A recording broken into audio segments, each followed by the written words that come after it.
Hello everyone, good morning, welcome back to my channel. কেমন আছো তোমরা? আশা করি ভালো আছো, সুস্থ আছো। এখন বাজে দুপুর 2টো। তো আজকের ব্লগটা আমি দুপুরে লাঞ্চ থেকেই শুরু করছি আর কি। খেতে বসে গেছি আমরা। তো আমরা ডিম পোচ করে নিয়েছি আমি আর ইভানের পাপা, আর ইভানের জন্য করেছি, ইভান খায়নি। তো 3টে টুকরো রয়েছে। আর আন্টি সকালে এঁচোড় রান্না করেছিল আর মোচা, তো সেটা দিয়েছে। আর ওইদিকে আমি ডাল রান্না করেছি। ব্যাস এটুকু দিয়েই আজকে দুপুরে লাঞ্চটা করে নেব। আর এদিকে বাইরে ঝমঝম করে বৃষ্টি হচ্ছে। বৃষ্টি আর ভালো লাগছে না, কয়েকদিন ধরে কন্টিনিউ বৃষ্টি হচ্ছে। আর এত বৃষ্টি হলে কি বলো তো, জামা কাপড় একদম শুকায় না, স্যাঁত স্যাঁত করে। আর সারা ঘরে মানে ভিজে ভিজে ভাব থাকে, ভালো লাগে না। আর বিশেষ করে বাচ্চাদের জামা কাপড় না শুকালে খুবই সমস্যা হয়। আর ইভানের জামা কাপড় তো শুকাই না, আর রোদ বেরোচ্ছে না বলে, এর কারণেই। তো দেন আমরা দুপুরে খাওয়া দাওয়া করার পর ইভান তো এখন আর দুপুরবেলা ঘুমায় না, তো ওর বাবার সঙ্গে একটু বেরোচ্ছে। বললাম যাও একটু মাঠ থেকে ঘুরে আসো, তাহলে ওর ভালো লাগবে। ওর তো বাইরে বেরোনোর জন্য তো একদম ব্যস্ত। তো ওর বাবা নিয়ে বেরোচ্ছে সাইকেলে করে। ও বলছে না, সাইকেল নিয়ে যাওয়া যাবে না, বাবার সঙ্গে হেঁটে হেঁটে যাবে।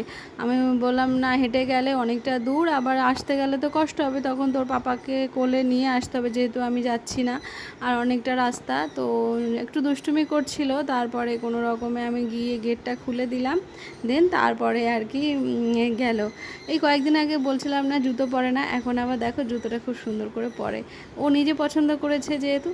যাই হোক, সন্ধ্যাবেলা ওরা যখন গেছিলো আমি ঘরদোর পরিষ্কার করে ঝাড় দিয়ে সন্ধ্যা দিয়ে দেন আমি ওর জন্য ম্যাগি বানিয়ে রেডি করে আর এই বারান্দাটা একটু গুছিয়ে পরিষ্কার করে রেখেছিলাম। আর এসে দেখে ম্যাগি, খুব খুশি হয়েছে।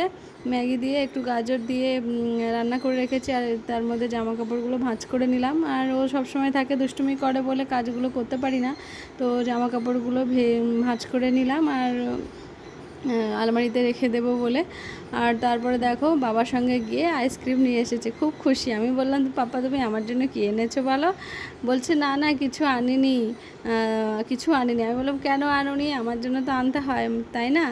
তো তারপরে ওর বাবা সারপ্রাইজ করে আমার বোঁদে আর মিষ্টি নিয়ে এসছে, আর মুড়ি তো ঘরেই ছিল। তো এটা দিয়েই সন্ধ্যাবেলা টিফিন। তো তারপরে আমাকে বলছে, পাপা ওর কাছে দিয়েছে, বলছে মাম্মা মিষ্টি এনেছি, আমি তোমার জন্য মিষ্টি এনেছি। আমি বললাম তাহলে তুমি আগে বলোনি কেন? তো বলছে তারপরে আর কিছু বলছে না আর কি, মাথা নাড়াচ্ছে। এইরকম দুষ্টুমি করতে থাকে। যাই হোক, আগে থেকে একটু কথা স্পষ্ট হয়েছে, মানে কথাটা ঠিকঠাক বলতে পারে।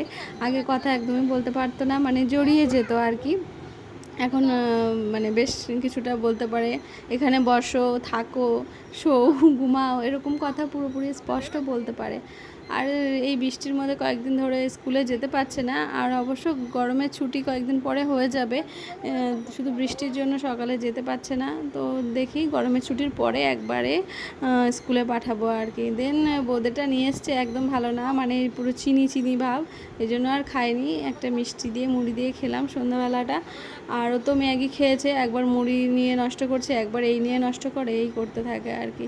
জানোই তো ছোটো বাচ্চারা মানে কেমন দুষ্টুমি করতে থাকে, একটার পর একটা বায়না করতে থাকে। আর ও যেটা বলবে সেটাই শুনতে হবে, জানো তো, এইরকম করতে থাকে। দেখি রাত্রেবেলা ও কি খায়। দুপুরবেলা তো ডাল ভাত মেখেছিলাম, এক গাল খেয়েছে। আর ডিমের কুসুমটাও ভালোবাসে, তো ডিমের কুসুমটা আমি ওকে দিয়েছিলাম, সেটাও 1 পিস খেয়েছে, বেশি খায়নি। মানে খাওয়া দাওয়ার প্রতি কোনো নেশা নেই। আর দেখো একটু একটু মুড়ি দিচ্ছি মুখে, তো একটু একটু খাচ্ছে। পুরো মুখটা হাঁ করতে ওর কষ্ট হয় আর কি। যেন এক একটা বাচ্চাকে দেখি কি সুন্দর, মানে খাইয়ে দিলে খেয়ে নেয়। আর খাবার, অনেক রকম খাবার রাখলে কোনটা ছেড়ে কোনটা খাবো সেটা বুঝতে পারে না। কিন্তু ইভান একদম খাবার দেখলে একদম চিমটি কেটে খাওয়ার মতো এরকম করে, মানে খুব মানে চিকচিক করে খাবার নিয়ে। আর বড় হচ্ছে, তারপরে ভাবলাম যে বড় হয়ে নিশ্চয়ই অনেক অনেক খাবে, তারপরে তো মানে শরীরটা একটু ভালো থাকবে। কিন্তু ও একদমই কিছু খায় না, সবটাই মানে একটু একটু টেস্ট করে দেখে, ভালো লাগছে না মন্দ লাগছে, তারপরে খায়, নইলে একদমই খেতে চায় না। আর ভাত তো এখন খাওয়া প্রায় ছেড়ে দিয়েছে, ভাত ভাত আবার বিরিয়ানি মতন করে দিলে তাহলে খাবে, না হলে ঘি ভাত ডাল ভাত কখনোই খাবে না। আর খিচুড়ি তো করে আমার সব সময়ই নষ্ট হয়, খিচুড়ি একদম খেতে চায় না। ওটা খেলে সব থেকে আমি বেঁচে যেতাম আগে, মানে খিচুড়ির মধ্যে কত সবজি দিতে হয়, তারপর ডাল টাল দিয়ে করলে তার মধ্যে আমি মাঝে মাঝে চিকেন দিয়েও খুব সুন্দর করে কষিয়ে করি, কিন্তু ও কখনোই খায় না, মুখে নেয় না। আগে যখন একটু ছোট ছিল তখন একটু একটু খেত, কিন্তু এখন মানে খিচুড়ি মুখেই নেয় না। তারপর আমি কি করি, সাদা ভাত দিয়ে একটু পেঁয়াজ কুচিয়ে দিয়ে হালকা করে ফ্রাই করে একটু বাটার দিয়ে বলি বিরিয়ানি নাও, বিরিয়ানি খাও, একটু গাজর টাজর দিয়ে দিই। তো এরকম করে দিলে তাও একটু খায় আর কি। যেহেতু আমার ওকে ভাত খাওয়াতে হবে, সবজি খাওয়াতে হবে, সেই জন্য আমাকে এভাবেই করতে হয়, মানে ওর জন্যই আমাকে নিত্য নতুন রেসিপি বার করতে হয় আর কি। কি আর করা যাবে, করতে তো হবে, কারণ ওর পেটটা ভরা থাকলেই আমার শান্তি। আমি নইলে আমার প্রচণ্ড কষ্ট হয় আর আমার খেতে ইচ্ছেই করে না। ও যখন সকাল থেকে যখন খেয়ে মানে উৎফুল্ল মনোভাব থাকে তখন আমার খুব ভালো লাগে। আর ওই যে কান্নাকাটি করে তখন আমি পাগল হয়ে যাই, তখন মনে হয় যে আমি কোথায় পালাই এরকম মনে হয় যে ওকে কী করলে ওকে ঠান্ডা করা যাবে। আর ও যখন কান্না একবার করতে শুরু করে তখন আর পৃথিবীর কোনো শক্তি নেই কেউ কান্নাটাকে থামাতে পারবে আর কি।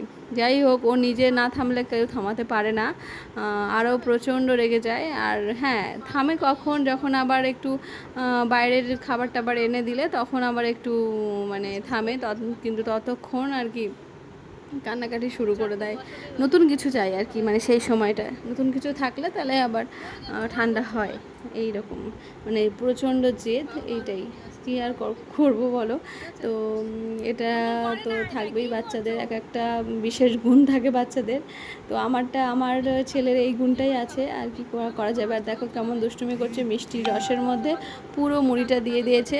মিষ্টিটা মানে রসটা আর খাওয়া যাবে না, মুড়িটাও ভিজে গেল, মানে এরকম দুষ্টুমি করে বারণ করলে কথা শোনে না একদমই। খা, মিষ্টিটা সামনে আছে, খেয়ে না, তাই না?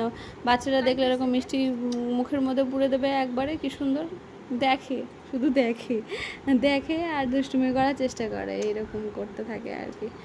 যাই হোক, তো সন্ধ্যাবেলাটা ওকে নিয়ে ভালোই কাটলো। আর তার আগে হ্যাঁ একটু চা খেয়ে নিয়েছে। আজকে আমার একটু মাথাটা প্রচণ্ড যন্ত্রণা করছে, তো কি করবো, এত মানে ওয়েদারটাও ভালো না, ঝিমঝিম ভাব ধরে রয়েছে, ভালো লাগছে না, সেই জন্য একটু মাথায় তেলও দিয়ে নিলাম। আর এখন যাব আমরা ডিনার করতে। আর দেখো আমার নেল পালিশটা দেখে ও আমাকে পরিয়ে দিয়েছে, ইভান আমাকে পরিয়ে দিয়েছে, বলে পরো একটু উল্টোপাল্টা হয়েছে কিন্তু ঠিক আছে পড়া, তা ও আমাকে নেল পালিশ পরে দিল। আর দুপুরের ডাল ছিল এই যে, আর আবার দুটো ডিম পোচ করে এই যে খেতে চলে এসেছি। আর তখন তো ইভানকে খাইয়ে দিলাম। তো চলো ডিনারটা করে নিই, আজকের ব্লগটা এইটুকুই। তোমরা ভালো থেকো, সুস্থ থেকো, গুড নাইট।